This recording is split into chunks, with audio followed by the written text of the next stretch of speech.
اچھا، تو آج ہم ایک بہت ہی آپ کہہ لیں غیر معمولی سفر کا جائزہ لے رہی ہیں. جی.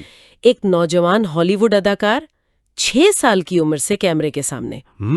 اینڈی گیرسیا، فارسٹ وائٹیکر جیسے بڑے ناموں کے ساتھ کام کیا، لیکن پھر زندگی کے اصل مقصد کی تلاش میں نکل پڑے. جی بالکل. اور یہ تلاش اسے آپ سمجھیں شکوک و شبہات سے، الحاد یا لادینیت سے نکال کر اسلام تک لے آئی. جی، ہم بات کریں ڈرو ڈیویس کی. ہمارے پاس ان کا ایک تفصیلی انٹرویو ہے دی دین شو ٹی وی کا. اچھا. تو اسی کی بنیاد پر ہم کوشش کریں گے ان کی اس فکری اور آپ کہیں روحانی تبدیلی کا تجزیہ کرنے کی. مقصد کیا ہے اس گفتگو کا؟ مقصد یہ سمجھنا ہے کہ یہ سچائی کی تلاش کا عمل کیسا تھا، انہوں نے مذاہب کو جانچنے کے لیے کیا پیمانے مقرر کیے، اور وہ کیا چیزیں تھیں جنہوں نے آخر کار انہیں اسلام کی طرف مائل کیا. بالکل. تو صرف کہانی سنانا نہیں، بلکہ ان کی تحقیق کا طریقہ، ان کا استدلال، اور وہ کیسے اس نتیجے پر پہنچے، اس پورے عمل کو سمجھنا ہے. جی ہاں. تو آئیے اس دلچسپ گفتگو کا آغاز کرتے ہیں. ضرور. اچھا، تو سب سے پہلے تھوڑا ان کے پس منظر کو دیکھتے ہیں. چھوٹی عمر میں اداکاری شروع کی، والدین بھی شوبز سے ہی تھے. جی. ہالی ووڈ میں تو اکثر ہم سنتے ہیں کہ کم عمری کی شہرت، پیسہ، یہ نوجوان ستاروں کو غلط راستوں پر ڈال دیتا ہے. نشے، پارٹیاں، مقصد کھو دینا. جی ہاں، یہ ہوتا ہے. تو یہ اداکار کیسے بچا رہا ہے اس سب سے؟ دیکھیں، انٹرویو میں انہوں نے 2-3 وجوہات بتائیں. ایک تو والدین کی تربیت کا ذکر کیا کہ شروع سے وقت کی قدر کرنا سکھایا گیا. دوسرا، وہ خود بھی فارغ وقت کو یوں سمجھے ضائع نہیں کرتے تھے، کچھ نہ کچھ سیکھنے میں لگاتے تھے. اچھا. اور ایک اہم چیز تھی ایکٹرز ٹرسٹ فنڈ. یہ امریکہ میں قانون ہے، کم عمر اداکاروں کی کمائی کا بڑا حصہ اس فنڈ میں جاتا ہے. اوہ، ٹھیک ہے. اور وہ اسے 18 سال سے پہلے نکال نہیں سکتے، تو پیسہ محفوظ رہتا ہے. یعنی 18 سال کی عمر میں اچھا خاصا سرمایہ ہاتھ آ گیا ہوگا. جی بالکل. یہ عمر، پیسہ، آزادی، اکثر نوجوانوں کے لیے تو یہ ایک آپ کہیں خطرناک موڑ ہوتا ہے. یقیناً بہت سے لوگ اسی عمر میں بھٹکتے ہیں. پیسہ ہے، آزادی ہے، کوئی روک ٹوک نہیں، مقصد واضح نہیں، تو وہ وقتی لذتوں کے پیچھے جاتے ہیں جو اکثر تباہی کی طرف لے جاتی ہیں. جی ہاں. لیکن ڈرو ڈیویس کے لیے یہی عمر، یہی وقت ایک بالکل مختلف سفر کا آغاز ثابت ہوا. اور وہ آغاز کیسے ہوا؟ کوئی خاص واقعہ؟ وہ 18 سال کے تھے، کیلگری میں فلمنگ کر کے ٹورنٹو واپس آئے تھے. وہاں ان کا ایک دوست تھا. اس نے یوں ہی بیٹھے بیٹھے پوچھ لیا، یار تم خدا اور مذہب کے بارے میں کیا سوچتے ہو، کیا مانتے ہو؟ او، بڑا بنیادی سوال پوچھ لیا. جی بہت بنیادی. اس وقت ان کا جواب تھا کہ بھئی شاید خدا ہو، شاید نہ ہو، کوئی ثبوت تو ہے نہیں. یعنی ایگنوسٹک والا جواب. بالکل ایگنوسٹک، کہ ثبوت نہیں، اس لیے میں کسی مذہب کو نہیں مانتا. ان کے خیال میں مذہب بس اندھا عقیدہ تھا، بغیر ثبوت کے مان لینا. لیکن لگتا ہے یہ سوال ان کے ذہن میں اٹک گیا. بالکل. وہ کہتے ہیں کہ رات کو گھر جا کر انہیں بہت شدت سے یہ احساس ہوا کہ میں نے کہہ تو دیا ثبوت نہیں، پر سچ تو یہ ہے کہ میں نے کبھی ثبوت ڈھونڈا ہی نہیں. اچھا. میں نے تو بس مان لیا ہے کہ ثبوت نہیں ہے. انہیں خیال آیا کہ دنیا میں جتنے مذہبی لوگ ہیں شاید وہ بھی بس سنی سنائی باتوں پر یا روایتاً مانتے ہیں، تحقیق کر کے نہیں. اسی رات انہوں نے فیصلہ کیا کہ اب وہ اپنا سارا فارغ وقت، جو کافی تھا ان کے پاس، مذاہب کی تحقیق اور موضوعی سچائی یعنی آبجیکٹیو ٹروتھ کی تلاش میں لگائیں گے. اور اس فیصلے کا نتیجہ یہ نکلا کہ 5 مہینے، صرف 5 مہینے کی شدید تحقیق اور سوچ وچار کے بعد وہ اپنے کمرے سے ایک مسلمان کے طور پر باہر نکلے. 5 مہینے، یہ تو بہت تیز تبدیلی لگتی ہے. کیا کوئی خاص طریقہ تھا ان کی تحقیق کا، کوئی منصوبہ؟ جی ہاں، بہت منظم طریقہ تھا. ایسے نہیں کہ بس کہیں سے بھی پڑھنا شروع کر دیا. انہوں نے کسی بھی مذہب یا کتاب کو جو خدائی کلام ہونے کا دعویٰ کرتی ہے، پرکھنے کے لیے 3 بنیادی منطقی معیار مقرر کیے. دلچسپ. وہ کیا معیار تھے؟ پہلا معیار تحفظ یعنی پریزرویشن. کیا وہ کتاب جس کے بارے میں کہا جا رہا ہے کہ خدا کی طرف سے ہے، اپنی اصلی حالت میں آج تک محفوظ ہے؟ اور کیا اس کا کوئی ثبوت ہے؟ جی بالکل. کیا اس کے محفوظ ہونے کا کوئی ٹھوس، قابل تصدیق ثبوت موجود ہے؟ یہ پہلا سوال. ٹھیک ہے. دوسرا معیار عدم تضاد یعنی نو کانٹراڈکشنز. کیا اس کتاب میں کوئی تضادات ہیں؟ یعنی منطقی یا واقعاتی تضاد؟ جی، کیونکہ اگر کوئی کلام واقعی خدا کا ہے تو اس میں تضاد نہیں ہو سکتا. خدا کی بات میں ٹکراؤ ممکن نہیں. صحیح. اور تیسرا معیار الہامی علم یعنی ڈیوائن نالج۔ کیا کتاب میں ایسی معلومات پیشین گوئیاں یا سائنسی باتیں ہیں جو اس زمانے کے انسان کے علم سے باہر تھیں جب وہ کتاب آئی؟ اور جو بعد میں سچ ثابت ہوئی؟ بالکل، جو بعد میں سائنسی ترقی سے یا وقت گزرنے سے سچ ثابت ہوئیں۔ یہ اس بات کا ثبوت ہوگا کہ یہ علم انسان کا نہیں، خدا کا ہے۔ یہ تو واقعی بہت ٹھوس اور منطقی پیمانے ہیں۔ اچھا، جب انہوں نے یہ معیار دوسرے مذاہب پر لاگو کیے جن کا انہوں نے مطالعہ کیا ہوگا تو کیا نتیجہ نکلا؟ ان کی تحقیق کے مطابق زیادہ تر مذاہب، خاص طور پر عیسائیت جس کا انہوں نے ذکر کیا، وہ ان معیاروں پر، خاص کر پہلے دو پر پورے نہیں اترے۔ اچھا، مثال کے طور پر؟ جیسے بائبل کے حوالے سے ان کا کہنا تھا کہ انہیں اس کے متن کے مکمل طور پر محفوظ رہنے کا کوئی ایسا پکا ثبوت نہیں ملا جو انہیں مطمئن کر سکے۔ انہوں نے ذکر کیا کہ وقت کے ساتھ متن میں تبدیلیاں ہوئی ہیں، اور یہ کہ اناجیل یعنی گوسپلز کے اصل لکھنے والے بھی نامعلوم ہیں۔ یعنی مصنفین کا پتہ نہیں اور متن میں تبدیلیوں کا امکان۔ یہ پہلے معیار یعنی تحفظ پر پورا نہیں اترتا ان کے خیال میں۔ جی، ان کے نزدیک یہ کمزوری تھی۔ پھر دوسرے معیار یعنی عدم تضاد کے حوالے سے انہوں نے تثلیث یعنی ٹرینٹی کے عقیدے کا ذکر کیا۔ ہاں، یہ ایک پیچیدہ عقیدہ ہے۔ ان کے مطابق یہ عقیدہ انہیں غیر منطقی لگا، خاص طور پر جب انہوں نے انجیل میں ہی حضرت عیسیٰ علیہ السلام کے اپنے الفاظ پڑھے کہ وہ قیامت کی گھڑی نہیں جانتے، صرف باپ یعنی خدا جانتا ہے۔ اچھا، تو ان کے لیے یہ بات اس تصور سے ٹکرا رہی تھی کہ باپ، بیٹا اور روح القدس تینوں برابر ہیں اور سب کچھ جانتے ہیں۔ ٹھیک ہے، تو دوسرے مذاہب ان کے معیار پر پورے نہیں اترے، پھر یقیناً اسلام کی باری آئی ہوگی۔ اسلام ان معیاروں پر کیسا رہا؟ پہلا معیار تحفظ، اس بارے میں کیا ملا انہیں؟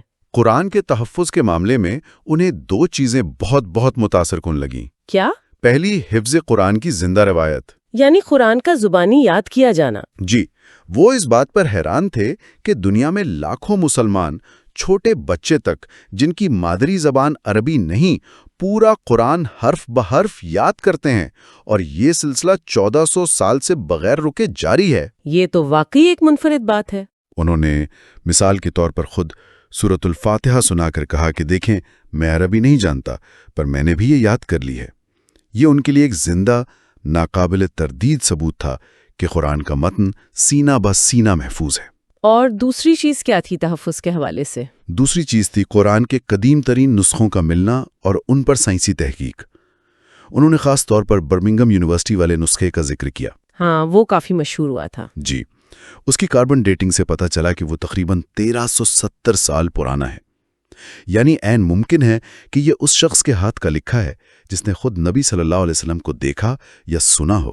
واو! تو یہ ان کے لیے ایک ٹھوس مادی ثبوت تھا کہ قرآن کا متن شروع سے آج تک ویسا ہی ہے جیسا دعویٰ کیا جاتا ہے۔ یہ واقعی بہت مضبوط نکات ہیں۔ اچھا، اب آتے ہیں دوسرے معیار پر، عدم تضاد۔ کیا انہیں قرآن میں تضادات ملے؟ کیونکہ ناقدین تو بہت بات کرتے ہیں اس پر۔ یہ وہ نقطہ تھا جس پر انہوں نے خود ان کے بقول سب سے زیادہ وقت لگایا، سب سے زیادہ محنت کی۔ کتنی؟ وہ بتاتے ہیں کہ مہینوں تک، روزانہ 6 سے 7 گھنٹے وہ صرف اسی تحقیق میں لگے رہے۔ وہ جان بوجھ کر گوگل پر سرچ کرتے تھے، قرآن میں تضادات، اسلام غلط ہونے کے ثبوت، پروف اسلام از فالس۔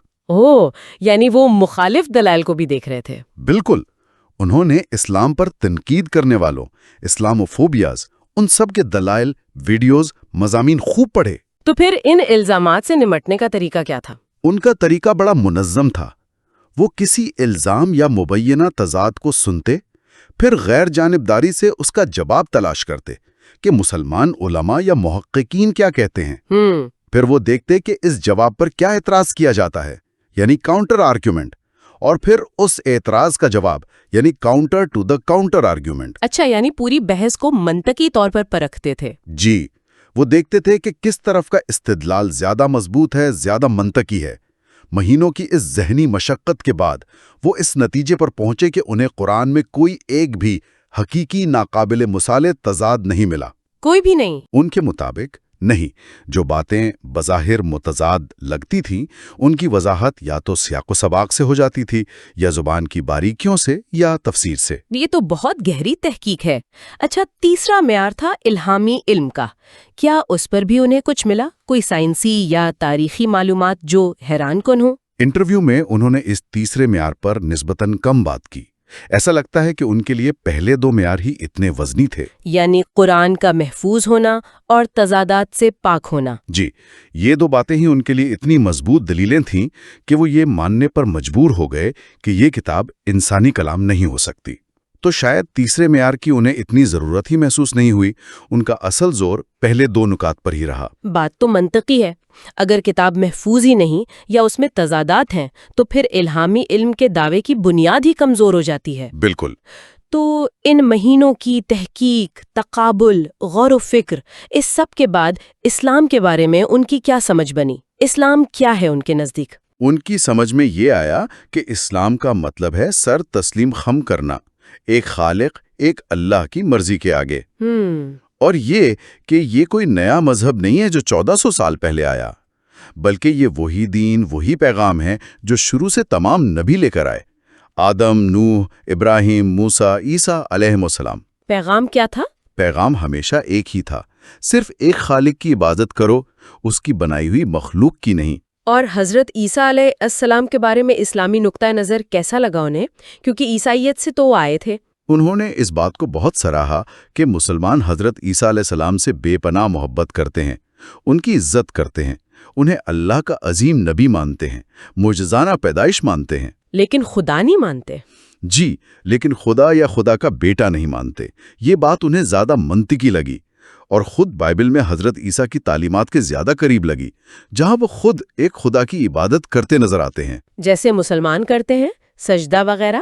بالکل، جیسے مسلمان کرتے ہیں مثلاً سجدہ کرنا، یہ چیز ان کے لیے اہم تھی۔ تو یہ ساری فکری تسلی، منطقی اطمینان، یہ انہیں آخرکار شہادت یعنی اسلام قبول کرنے کے اعلان تک لے آیا۔ وہ لمحہ کیسا تھا جب کلمہ پڑھا؟ ان کا کہنا تھا کہ وہ ایک بہت بڑا قدم محسوس ہو رہا تھا، بہت بڑا، کیونکہ یہ صرف الفاظ نہیں تھے، عمل کی بات تھی۔ جی، انہیں پتا تھا کہ ان الفاظ کے بعد زندگی بدلے گی، عمل کرنا پڑے گا۔ انہیں اندازہ تھا کہ شاید سماجی مشکلات آئیں، دوست چھوٹیں، انڈسٹری میں کام متاثر ہو، لیکن وہ تیار تھے۔ وہ تیار تھے۔ ان کے نزدیک سچائی کو قبول کرنے کے لیے یہ قیمت ادا کرنا ضروری تھا۔ کیا کلمہ پڑھتے ہی کوئی خاص روحانی کیفیت ہوئی، کوئی تبدیلی محسوس ہوئی فوراً؟ انہوں نے بتایا کہ فوری طور پہ ایسا کچھ خاص نہیں ہوا۔ اصل تبدیلی کا جو گہرا احساس تھا وہ کچھ عرصے بعد ہوا۔ کب؟ خاص طور پر جب وہ اسلام قبول کرنے کے چند ماہ بعد رمضان گزارنے انڈونیشیا گئے۔ اچھا، اکیلے؟ جی، وہاں اکیلے رہ کر، روزے رکھ کر، عبادت کر کے انہیں پہلی بار اپنے خالق سے ایک گہرے تعلق کا اور زندگی میں ایک واضح مقصد کا احساس ہوا، جو ان کے بقول ایک ملحد یا لا آدری کے لیے ناقابل تصور تھا۔ آج کل اسلام اور مسلمانوں کے بارے میں خاص کر میڈیا میں بہت منفی باتیں بھی ہوتی ہیں، جہاد، دہشت گردی، کچھ قوانین پر اعتراضات۔ دوران تحقیق یا بعد میں انہوں نے ان سوالات سے کیسے ڈیل کیا؟ اس پر ان کا جواب بہت دلچسپ تھا اور بہت بنیادی۔ انہوں نے کہا کہ لوگ اکثر تفصیلات میں الجھ جاتے ہیں۔ کیسے؟ وہ پوچھتے ہیں اسلام میں یہ حکم کیوں ہے، وہ کیوں ہے۔ ان کے نزدیک اصل سوال یہ نہیں ہے۔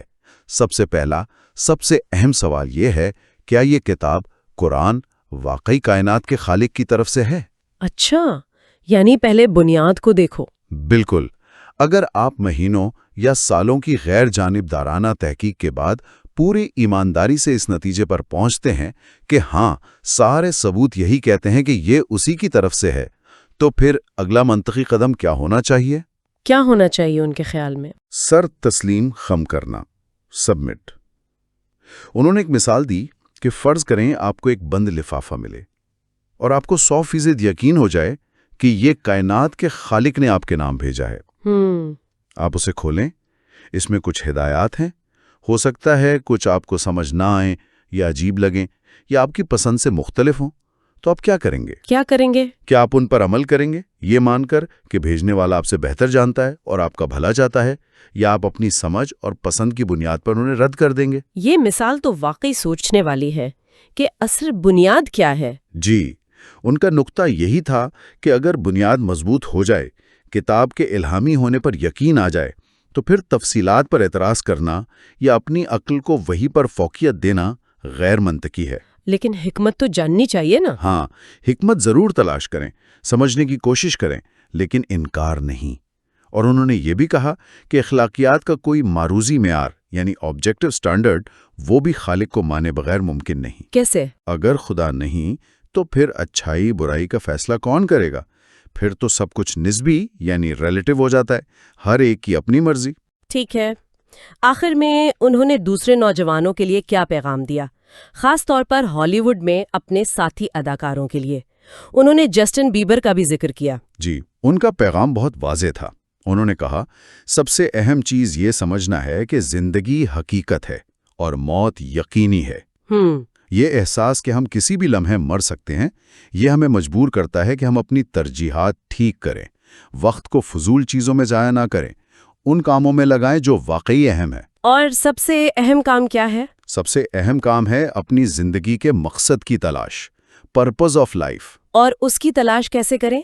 عملی قدم کیا ہو؟ ان کا مشورہ سادہ تھا، اگر آپ خدا پر یقین رکھتے ہیں تو اسی سے مانگیں، سچے دل سے دعا کریں، اسے پکاریں۔ اور اگر نہیں رکھتے یا شک میں ہیں؟ سوال پوچھیں، دلائل کو پرکھیں۔ اور انہیں یقین تھا کہ راستہ ملے گا؟ ان کا پختہ یقین تھا، اپنے تجربے کی بنیاد پر، کہ جو کوئی بھی خلوص نیت سے سچائی کو ڈھونڈتا ہے اسے رہنمائی ضرور ملتی ہے۔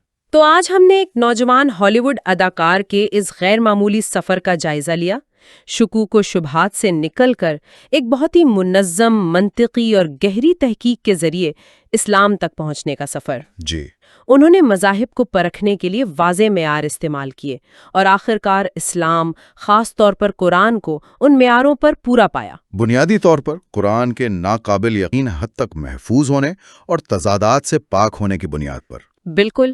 یقیناً یہ کہانی صرف ایک فرد کی تبدیلی کی نہیں ہے، یہ اس سے کہیں زیادہ ہے۔ کیا مطلب؟ یہ تنقیدی سوچ کی اہمیت بتاتی ہے، منطقی استدلال کی قدر کا احساس دلاتی ہے، اور یہ کہ مادی دنیا کی چکا چوند سے ہٹ کر زندگی کے گہرے معنی اور اصل مقصد کی تلاش کتنی ضروری ہے۔ اور یہ کہ انہوں نے دوسروں کی پیروی نہیں کی بلکہ خود تحقیق کی۔ جی، یہ بہت اہم نقطہ ہے، خود تحقیق کی اور اپنے نتیجے پر پہنچے۔ اپنی گفتگو میں اس اداکار نے ایک تمثیل استعمال کی تھی، ایک مثال دی تھی جو واقعی سوچنے پر مجبور کرتی ہے۔ کون سی؟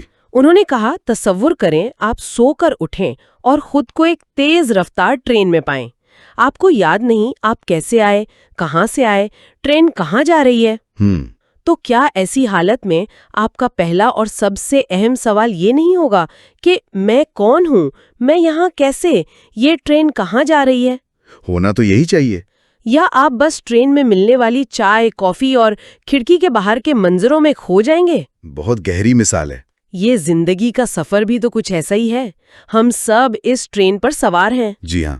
لیکن ہم میں سے کتنے لوگ واقعی سنجیدگی سے یہ جاننے کی کوشش کر رہے ہیں کہ ہمارا آغاز کہاں سے ہوا، ہمارا مقصد کیا ہے، ہماری منزل کیا ہے؟ سوچنے کی بات تو ہے، راستے میں اتنی دلچسپیاں ہیں، اتنی مصروفیات۔ آج ہم کیا کر رہے ہیں ان تمام توجہ ہٹانے والی چیزوں کے باوجود؟ یہ وہ سوال ہے جو یہ ساری گفتگو ہمارے لیے، سننے والوں کے لیے چھوڑ جاتی ہے۔